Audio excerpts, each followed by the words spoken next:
جو اس تحلیل سے دور ہے، میں نے نام کسی کا نہیں لیا، جو دور ہے، کیونکہ نبی معظم نے فرمایا، رسول خدا کا فرمان ہے کہ جب میں شب معراج عرش الہی پر گیا تو میں نے عرش کے زینے پر لکھا ہوا دیکھا، ان الحسین مصباح الہدی و سفینۃ النجات، عرش پر بھی میرا حسین ہدایت کا چراغ ہے۔ صرف زمین والوں کے لیے ہدایت کا چراغ نہیں، عرش والوں کے لیے بھی حسین ہدایت کا چراغ ہے۔ تو حسین کے پاس آنا پڑے گا اگر تو نے ہدایت لینی ہے، اگر تو نے علم لینا ہے۔ تو لہٰذا یہ دیواروں پہ لکھ دینے سے کہ میرے علم میں اضافہ فرما، علم میں اضافہ نہیں ہوتا، معلوم میں اضافہ ہوگا، تیری انفارمیشن بڑھ جائے گی، تیرا جنرل نالج بڑھ جائے گا، لیکن علم تب ملے گا جب تو دہلیز حسین پر آئے گا۔ اگر اس سے دور ہے تو پھر علم کا اپوزٹ متضاد جہالت، تو مرشد وہ بندہ جاہل رہے گا۔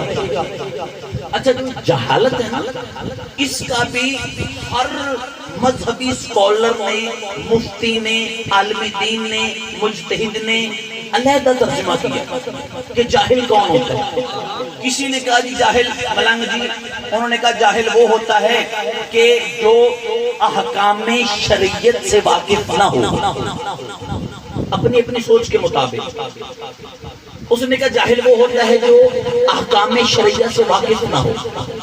کسی نے کہا جو حلال اور حرام کی پہچان نہ کر سکے وہ جاہل ہوتا ہے۔ کسی نے کہا نہیں، جو حجت خدا اور اس کے واجبات کو نہ سمجھے وہ جاہل ہوتا ہے۔ کسی نے کہا جو پاکی اور پلیتی میں فرق نہ کر سکے وہ جاہل ہوتا ہے۔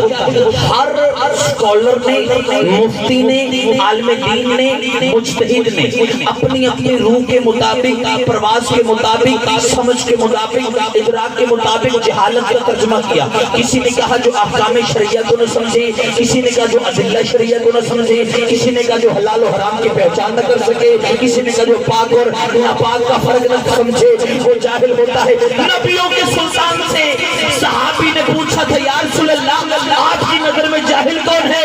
مسکرا کے نبیوں کے سلطان نے فرمایا من ماتا ولم یعرف امام زمانہ ماتا میتۃ الجاہلیہ، جو اپنے وقت کے امام کو پہچانے بغیر مر گیا وہ جاہلیت کی موت مر گیا۔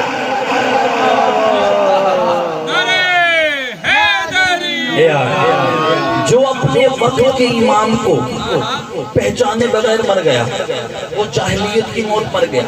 تو اس کا مطلب ہے اگر تو نے علم لینا ہے تو بھی حسین کے دروازے پر آنا پڑے گا۔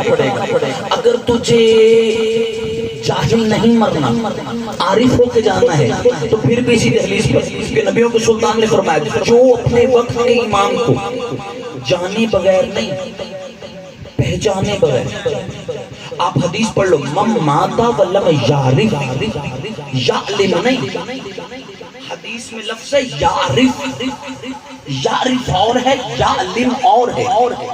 یعلم کہتے ہیں جانے بغیر، یعرف کہتے ہیں پہچانے بغیر۔ جاننا اور ہے انکل جی، پہچاننا مرشد اور، جاننا اور ہے، پہچاننا اور۔ جملہ کہوں بھئی اس مائک کو میں جانتا ہوں، اس ایمپلیفائر کو میں جانتا ہوں، جو اس کا آپریٹر ہے وہ اسے پہچانتا ہے۔ نہیں میں نے اس لیے بات کی ہے کیونکہ میں بات مشکل نہ کروں، دیہاتی ماحول میرے سامنے تشریف فرما ہے، اہل علم تشریف فرما ہے، میں بات فلسفے اور قرآن اور تفسیر کی طرف نہ جاؤں، بات مشکل نہ ہو جائے، میں نے سادہ بات کی سی، مائک کا سہارا، ایمپلیفائر کا سہارا لیا۔ امام کو جاننا نہیں،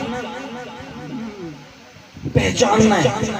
حدیث کا لفظ ہے، رسول خدا یہ بھی کہہ سکتے تھے من مات ولم یعلم امام زمانہ مات میتۃ الجاہلیہ، جو اپنے وقت کے امام کو جانے بغیر مر گیا، جانے بغیر نہیں، یعرف پہچانے بغیر۔ بھئی وقت کے امام کو جانتے تو سارے ہیں، پہچانتا کوئی۔ اچھا چلو جاننے اور پہچاننے میں میں آپ کو بتاؤں، جاننا کیا ہوتا ہے، پہچاننا کیا ہوتا ہے۔ ایک دن سرکار موسیٰ علیہ السلام، اللہم صلی اللہ محمد وعلی محمد، میرے بادشاہ حسین کی پاک ذات پر درود و سلام، سرکار موسیٰ چلے گئے اللہ سے ہم کلام ہونے کے لیے کوہ طور پر، جیسے اللہ سے گفتگو شروع ہوئی نا جناب موسیٰ کی، تو خدا نے جلوت کی خلوت میں مسکرا کے، کیونکہ بڑا لاڈلا نبی تھا جناب